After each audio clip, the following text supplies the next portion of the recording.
Well, good morning, everyone. Welcome to my regular weekly update from the Capitol. Been a bit of a bumpy week. I want to start with two comments, then we'll get to the news of the day and the news of the week.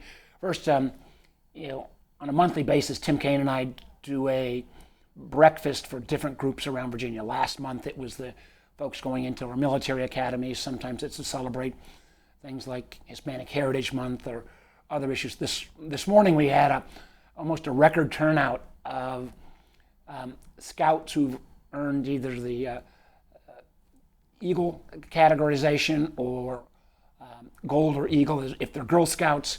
And to see this many young people turn out in record numbers who still believe so much in our country and the values of scouting. I have to say I was a Boy Scout, but I never made Eagle. I think I made it to first class, and I'm not sure I even passed my not tying merit badge, but it was a good way to start the morning. The other, I've talked to a lot of you since the tragic news of Lindsey Graham's passing out. Lindsey and I disagreed on a lot of things, but you knew where he stood. He was passionate about advocating, particularly for America's role in the world, and he will be greatly missed. To the news now. One of the reasons this has been such a disturbing week to me is that tonight Donald Trump is going to address the nation on a question of election security, which I have huge concerns about. This president has never been willing to acknowledge that he lost the 2020 election. This president is obsessed with trying to relitigate the 2020 election, particularly his loss in Georgia. And as I've said repeatedly, my fear is he could use not intelligence analysis, but a single factoid, true or not, as an excuse to try to weaponize this year's election, bring in ICE agents, shut down polling, try to resuscitate his SAVE Act, which the American people don't want, that frankly eliminates voting rights. And every indication is that's where he's headed tonight. And we need to hold him accountable. I would point out in Intel 101 is that the intelligence community literally gets hundreds, if not thousands, of incoming pieces of information every day. And their job is to analyze that and try to come up with conclusions. They often will represent a minority view. But one thing is true. While there may have been nations in 2020 that tried to influence using social media, Russia, Iran, China elections, the full consensus was those influence activities had no overall effect. And then on the question of interference, where you actually try to get in and manipulate votes or actually change the results, there was no interference, successful interference in the 2020 election. Now, Donald Trump, remember, was in charge, and his administration was in charge of the 2020 elections. And in the immediate aftermath, the then head of the cybersecurity agency, Chris Krebs, said it was the safest elections in American history. That truthful statement earned his almost immediate firing.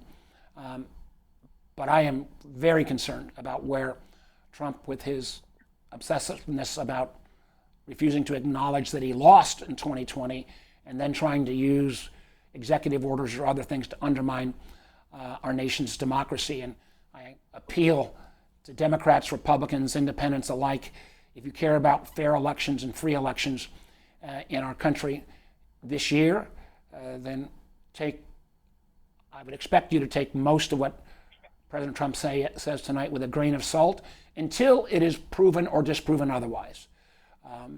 Never thought I'd have to make a comment like that about a president of the United States, but we have a long series of examples of his own words this year that raises my concern level so high.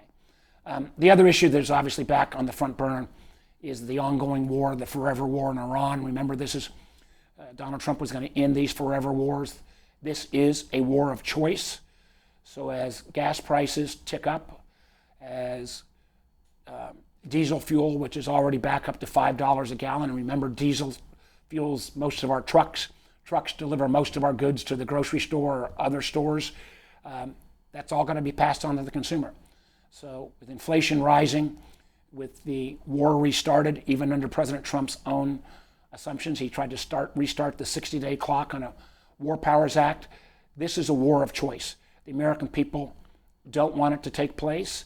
It's what happens when you start a war of choice without a plan on how you finish.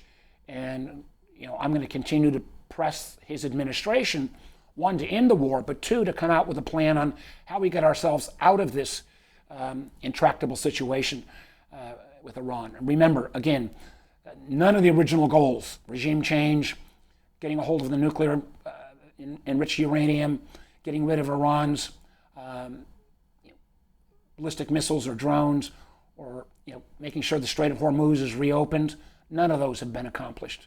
And yet we've spent literally close to $60 billion on military hardware. We've had 13 American soldiers lose their lives, hundreds wounded. Our standing in the world. One of the things that struck me this morning was there was international polling coming out showing that now China is much more admired around the world than the United States. That is a travesty, and in many ways I think it is brought about by this president's foreign policy approach, not only against our adversaries, but candidly against our allies as well. So with that, why don't I turn it over to Catherine, and I'll be happy to take your questions. Senator, our first question is from Mitchell with WTOP. Hi, Senator. Good morning. Good morning. And I just wanted to follow up on your comments related to the president's address tonight. Since we don't know exactly what he's going to say, there have been some reports that it may focus in part on China.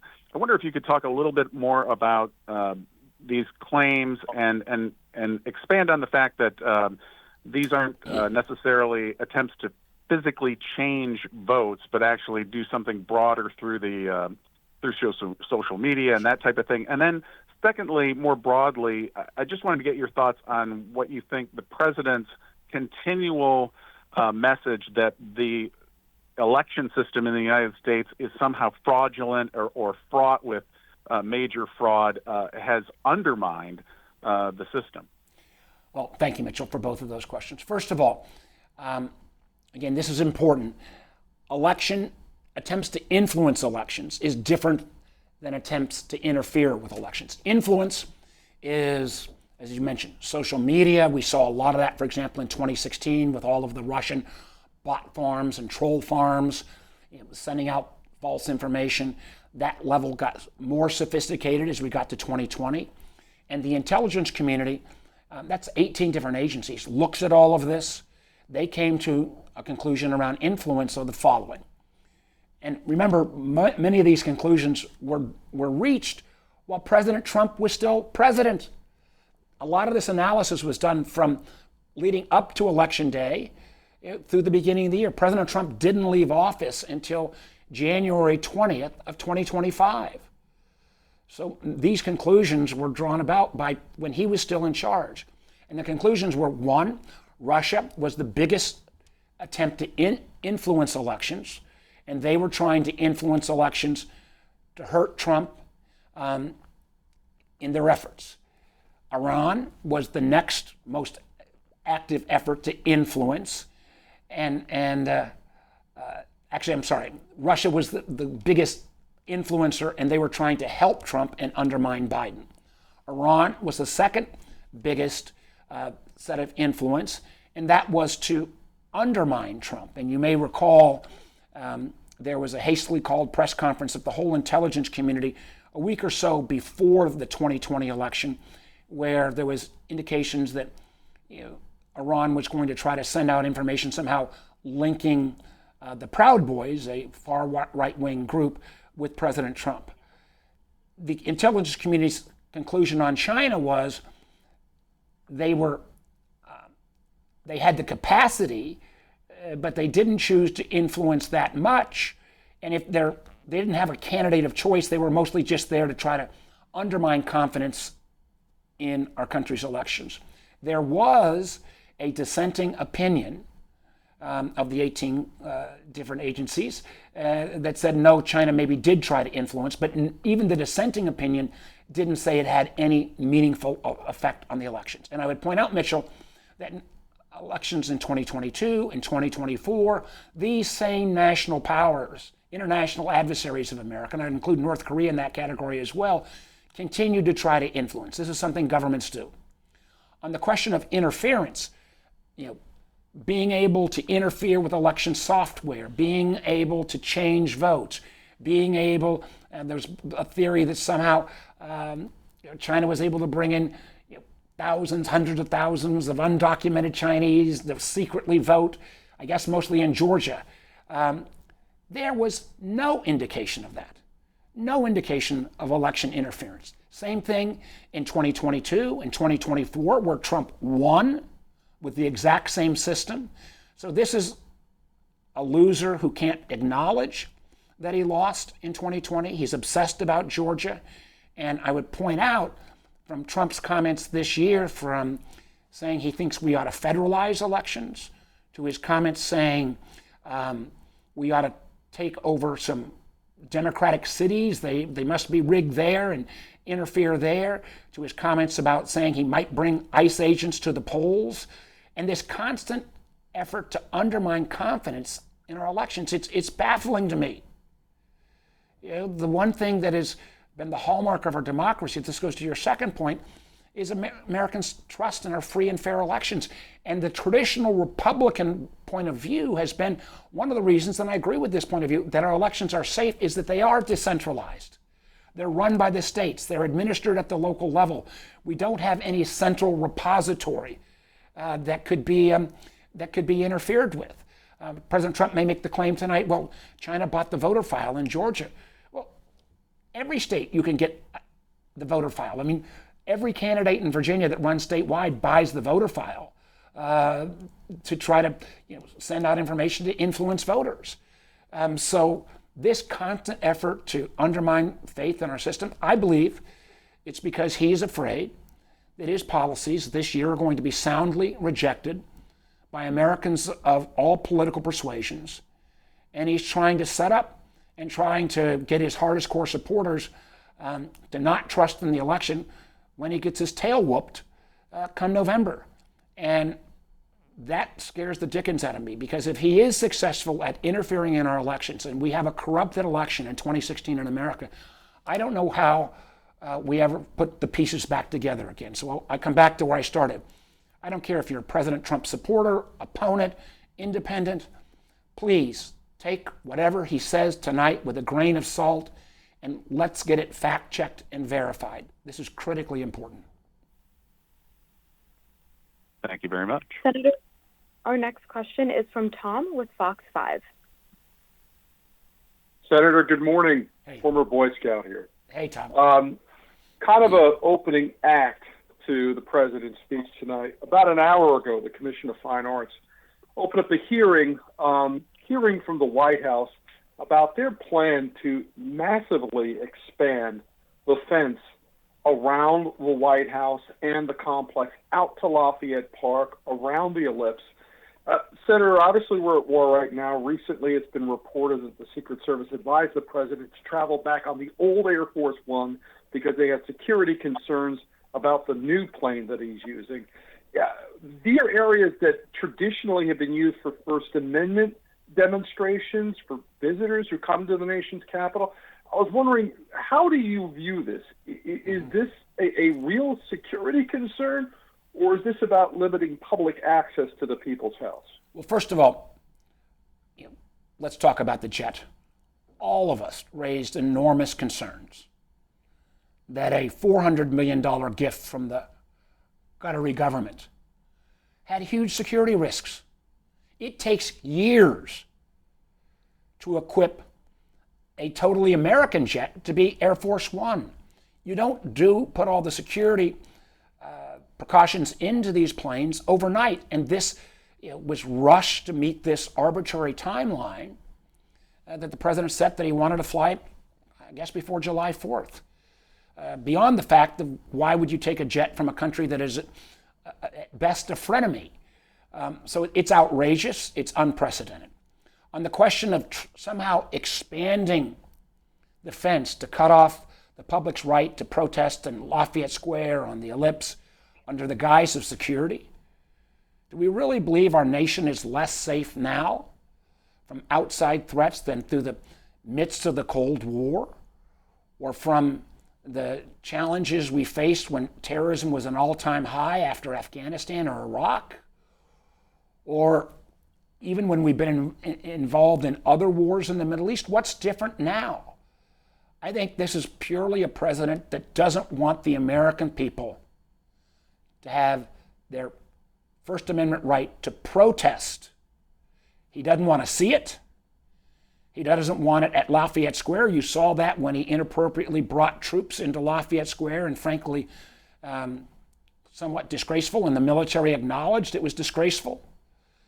So he doesn't want to hear or see anyone that disagrees with him. And as we all know, for those of us as a Alexandria and DMV resident, this guy wants to remake the nation's capital in a way in his own image, from ballrooms to changing the helipad to the reflecting pool to this outrageous effort to put a triumphal arch at the end of Memorial Bridge. It's outrageous. And he is one by one eliminating all opposition. This is why, again, this appeal is not on a partisan basis.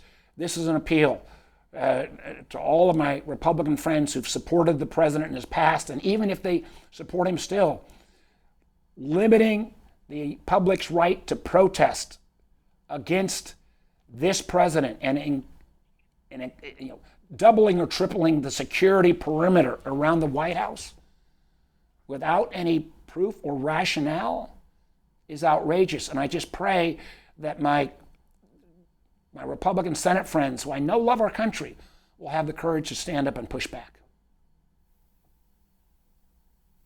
Senator, our next Thank you. question is from Bill with the Progress Index.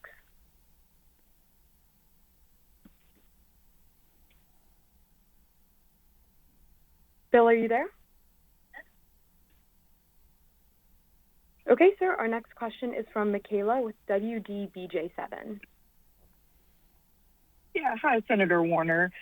Many people in Danville are experiencing a SNAP skimming problem. Several people had their monthly benefits taken, and now they have no money for the rest of the month. Is there something the government could do to maybe get these people some kind of help, maybe emergency funding? Well, listen, this is completely what I predicted. What the president called the big, beautiful bill, which I called the big, ugly bill, cut SNAP benefits. It cut benefits for individuals that got the Obamacare tax credits. And in the most cynical way possible, will cut about 300,000 Virginians who receive Medicaid assistance after the election. So we'll look in to see if there is any emergency funding, but this is directly related to the bill that Tim Kaine and I and every Democrat opposed. This was all predictable. And this president's willingness to have any kind of compassion, the idea that in the richest country in the world, people aren't going to be able to put food on the table, or you're getting rid of school breakfasts, school lunches, and the ability to feed your family is outrageous. But that is part of the law that was passed and advocated by this president. We'll see if there's any emergency funding, but this is the irony. Southside Virginia supported Donald Trump in overwhelming numbers, but they are going to bear the disproportionate burden of these cuts. And it's frightening and chilling. Sir, our next question is from Michael with the Richmond Times-Dispatch. Yes, good morning, Senator. I will follow up on the election theme. Last week, last Friday night, after the president fired two members of the Election Assistance Commission and a third one resigned, leaving the commission with no members, excuse me, Henrico County Registrar Mark Coakley, expressed his disappointment and in fairly strong words about what that meant to the election system of administering elections, and especially local registrars, in terms of having new voting equipment and poll books, certified, having people trained, and distributing grants that Congress has appropriated for election administration. What's your reaction to that? My reaction is, my reaction is, Michael, that this is part of his efforts to undermine a free and fair elections. I mean, and what is so remarkable about this is many of these programs, many of these protections were put in place during President Trump's first term after the Russian influence campaign. Everyone acknowledged we needed to do better. The Election Assistance Commission got additional funding, worked in a voluntary way with voter election officials all over the country, and we improved the security of our elections. So here's my concern, that President Trump tonight, remember he has an obsession as well about the Dominion voting systems. The Dominion voting systems, outrageous claims were made, crazy claims about satellite interference or people breaking in. The claims were so outrageous and often repeated by Fox News that Fox News paid something like over $700 million in penalty for publishing slanderous comments. I fear tonight he may come back to his efforts to go after the Dominion voting machines. They're now called, I think, Liberty Voting. And by executive order, potentially, I don't know this for a fact, try to prohibit them. They are in both blue and red states, but disproportionately in blue states. There are a variety of election vendors. For him to try to do this at the same time that you get rid of all of the election, EAC, election administration coordinators, bipartisan, would completely throw chaos into this election. You cannot suddenly get rid of all of the voting machines in Virginia that we're using right now as we go through the primary season, and we start voting in Virginia in September with a completely defanged election administration, or EAC. And the president by executive order can't do this. But I wouldn't put it beyond him that he would try. And that's why if these things happen tonight, Americans need to take a deep breath and please don't believe anything until it's fact-checked and verified. So we'll see. Sir, our next question is from Lily with ABC 13. Hi, Senator. Hi. Do you support the Sunshine Protection Act, and do you think that there's enough support in the Senate for it to move forward and ultimately become a law? And separately from that, what should the federal government be doing to address Virginia's ongoing extreme drought conditions? Well, I'm not that familiar with the so-called Sunshine Protection Act. Oh, daylight savings time. I know it's a hassle to change our clocks. I don't have a set position on this. I do know that, I forgot about this. I think back in the 1970s, a law was passed to maintain daylight savings time year-round. It started being popular, like 80%. It's like, that's great, more light at night, especially during the summer. By the following winter, when kids had to get up and go to school in the dark, that support moved from 80% way down, and the Congress at that point switched it back. I hate the changing clocks myself, but I do worry, even though I would err on the side of more sunshine, the fact of what happens if kids have to go to school in the dark. So I've not taken a position. I'm not sure it's going to even get to the Senate. I know it passed the House. So we will see. And the second part, refresh my memory again, because I spaced off about the Sunshine Protection Act. The second part of it? Oh, yes. Well, listen, all right, on the drought. Here's, yes, yeah. Ongoing extreme drought. Well, here's this one I know something about, because when I was governor, we had an even more extreme drought. We've got right now voluntary conservation efforts. When I was governor, we had mandatory conservation efforts. And it made a heck of a lot of Virginians mad, especially people who had individual wells. They thought you're somehow taking their water. Well, no. If you've got a well, it goes into the groundwater, and that is not just your water, that's the whole community's water. And I got probably more criticism, but we came out of the drought. What the federal government can do at this point, what we could have done years ago is recognize that we've got rising temperatures and climate change, and it's getting hotter all the time, and that is leading to more drought-like conditions. And this is the effect. When you change Mother Nature to the degree we have, and we're on record to have the hottest year on record in the last, I think the 5 hottest years, 3 or 4 of them, and in the last 5 years. And the climate changes, the effects hurt the farmers. It hurts our ability to continue in past practices. But it's not like the federal government can suddenly command it to rain. In some strange way, I'm not sure this is what we at all want. These massive wildfires that are taking place in Canada and now in Minnesota and elsewhere, the smoke and haze is going to come through to the East Coast. That may lower the heat for a few days, but it'll also make it probably so unhealthy you can't go out. And with that lower heat, will that create some more short-term rain? This is not something you can turn on and off with a dime. And I know Governor Spanberger will ultimately have to make the decision, but whatever criticism she's got right now on voluntary restrictions will get much worse if she goes mandatory. But I tell you, I had to do it back when I was governor, and by having mandatory, you preserve more of your water supply, and people can't wash their car as much or water their grass as much, and we get through it. But the big overarching issue is just the fact that climate is changing. It's a heck of a lot hotter today all across Virginia than it was 20 or 30 years ago on a more regular basis.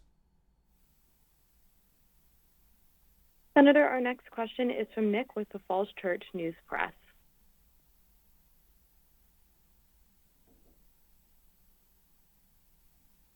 Nick, are you there? I think Nick always gets on and then gets off before it's question time. But